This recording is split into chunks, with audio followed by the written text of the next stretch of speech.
Hi, Marcela. Hold on, let me change the view. Here we go. Hi, everyone. Welcome to Kakake. Today I have a brilliant, amazing, inspirational guest, Marcela from Canada. Hello, Marcela. How are you? Oh, I'm great, Christine. How are you? I'm good. I'm good. So happy you're back and you're here and we can talk. Marcela went traveling for a few months now, and she also wrote a very, very inspirational book in so many levels. So I wanna ask you, Marcela, what are you doing and why are you doing it? I am doing it so that everybody else knows that they also have the power in them, within, to make changes in life. Even if we're sick, we can change that situation for ourselves. Is recognizing where we had taken a detour, I guess you could say, in your life, because there is no right or wrong really in the end. Everything teaches us something. And it's figuring out where the detour was taken and how to get back on track. That's what being sick showed me. And I want people to realize that basically that is what it's about. It's life speaking to us and telling us, alert, alert, something's off track, you know? And I looked at it that way. And after self-healing, I realized the power that we have within us. It's going to be 3 years that I have been episode three from having been sick 11 years plus. So yeah, And what did you have? What like what did you have? What your sickness called? Did it it have a started name? with, for sure, it started with colds and flus, and it went undiagnosed for a couple of years. And then when they finally figured it out, or they said that they had figured it out, they diagnosed me with rare and aggressive Crohn's disease because I had extreme swelling and a lot of blood loss. And it was to the point where I needed blood transfusions. At one point, my blood pressure went so low that I was in the resuscitation room for 24 hours under total observation. There was a few times that they told me that I was in danger. And the interesting thing part about that, and I do put that in the book, is that as much as they told me danger, danger, I felt so calm inside. I had no worries. Something kept me very calm throughout all the panic. And I am so thankful for that. Like, there's definitely a bigger force that works with us. Wow. So they did call it rare aggressive Crohn's disease, and yeah, and that's the label that I lived with for a few years. And so I jumped the hoops. I took the medication, experimental medications, and then when those things didn't work, I was pretty much stuck taking steroids, which caused another list of issues with my health. So I was basically trading off, this bit of health to get better in this side of health. And like, that doesn't work. I just wanted to be healthy. Yeah. Just wanted to be healthy. And I did attain it with a lot of work, like personal growth work.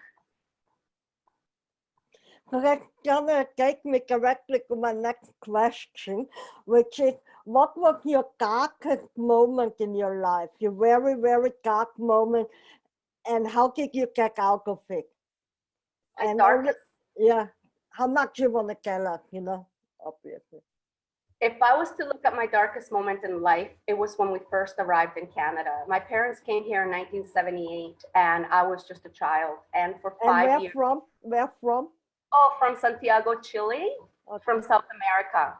Yeah. And it was because of the military coup and everything that had been going on there. So those were the reasons that we were here. Our parents thought, we'll give the girls a better life. Let's move. And so here we ended up. But the thing is, as a child, as an 11-year-old going, it's already a tender age.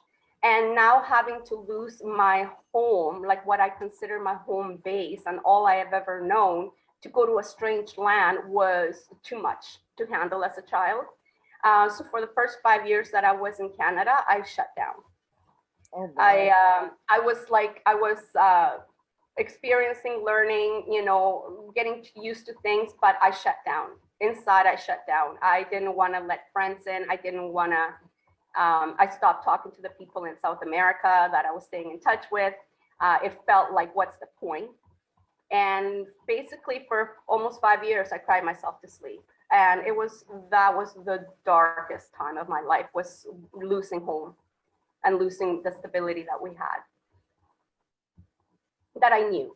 And how did you get motivation again? How did it change? Well, eventually,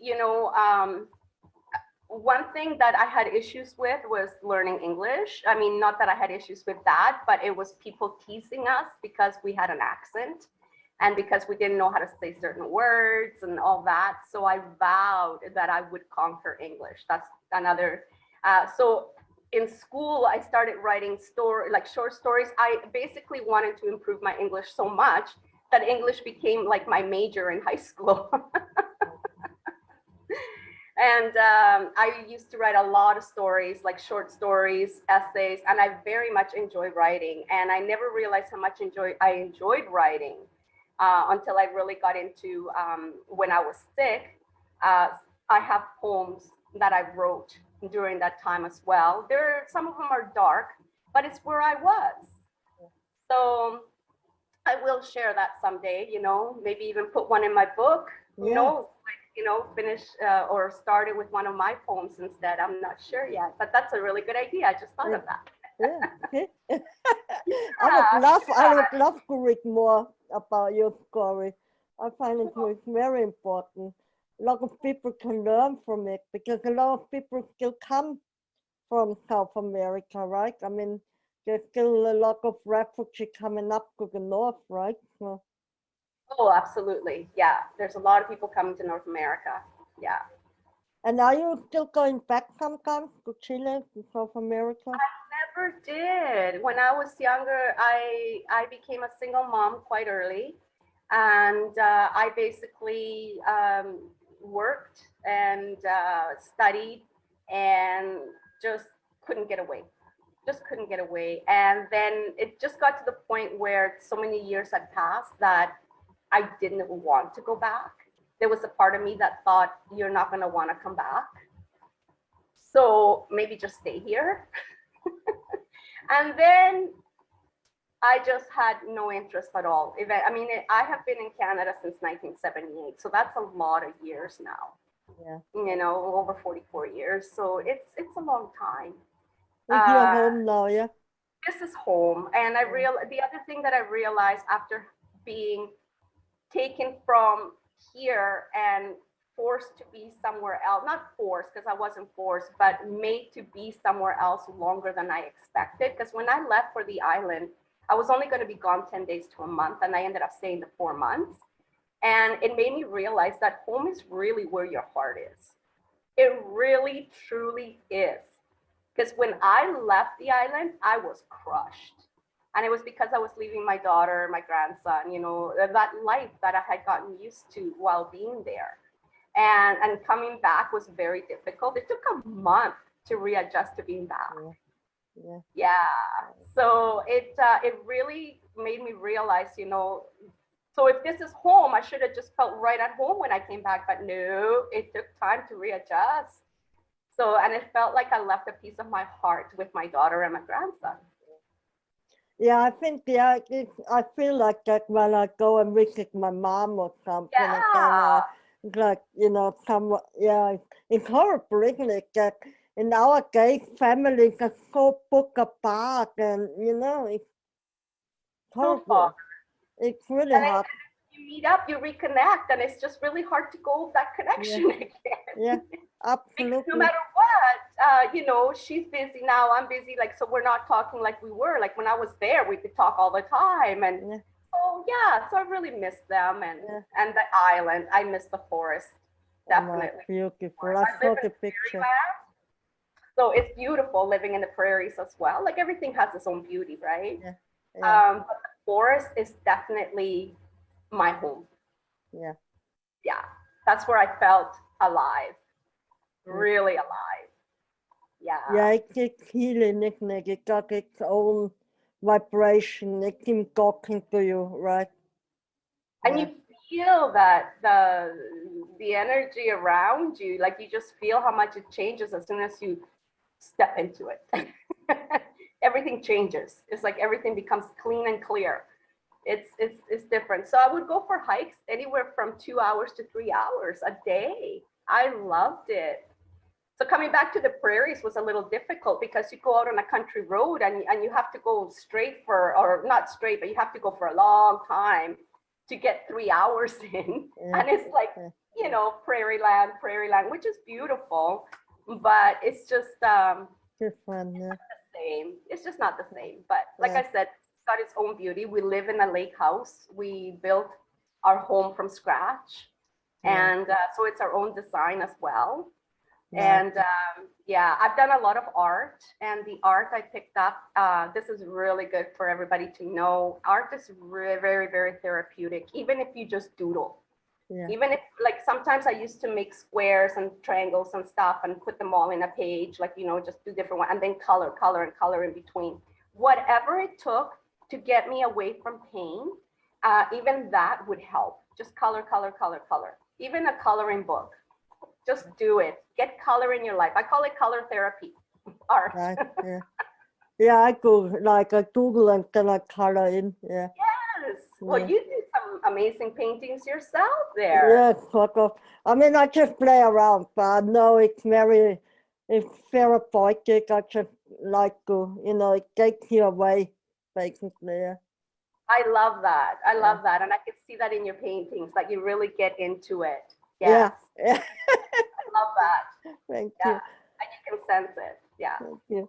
Marcela, let me ask you last question. And I'm sure you talk about that. So today is your last day on earth, okay? You're not going to wake up tomorrow. Let's just go along with it, no matter why. What are your last words for humanity? Do it all. Do it all. Don't be afraid. Do it all. Say yes, but know when to say no. Like pretty much like the movie said. Yeah. That movie had a lot of value, actually. The Yes Man. The yes You know, man. was it the Yes Man? I think it was. And he said yes to everything. Yeah. Yes to everything. And he found himself in some really interesting good situations, but then you can also get yourself into bad situations. But as I said earlier, there are no mistakes really. Everything is a learning experience. So do it all, but be conscious of what's good and bad, of course, you know, like don't do it all and be irresponsible. That's not what I'm saying. But don't be afraid to take that chance. Don't be afraid to, like one night you go, I really don't feel like going for that gathering. You never know who you're going to meet. Yeah. Maybe a contact is waiting there for you. And that's been happening a lot since I've been saying yes more. I've been going, oh, I bring back little nuggets, you know, and I'm going, oh, that's why I was supposed to be there. Okay, now I get it. And because you're always being guided. And if you realize that, you're always being guided. So let yourself be guided. Yeah. Yeah. And it's so true about the gathering. How many times I'm like, oh, I don't want to go, and Kelly wants the best evening ever. You know, I know. I'm very bad like that. I'm like, oh my God, why? You know, yeah. Yes, and we have to push ourselves out the door sometimes, but it's worth it. There's something waiting for us everywhere, it seems. And just take that chance, be responsible, of course, and you know, and realize that the next opportunity could be around the corner, and it could just take one hello, you know, to someone that you know that you might need to be in contact with. Yeah. Beautiful. Yeah, even if it's not right away. I mean, you go later on, you're going, oh, I met somebody, I know somebody. So you've made that connection already. And it's about staying connected. We have become very disconnected in this world of texting and emails and social media. We have disconnected from each other, and it's so important to get back to that. I think as well. It's scary, but I mean, I'm personally have totally disconnected me in many ways. And I agree, we have to go back in the game, you know? Yes, yes. And do the technology detox whenever you can, because that's so important too. And that's just as simple as going out in nature every day and just go for a walk, connect with the ground, connect with the trees, connect with the birds, the sky, the wind.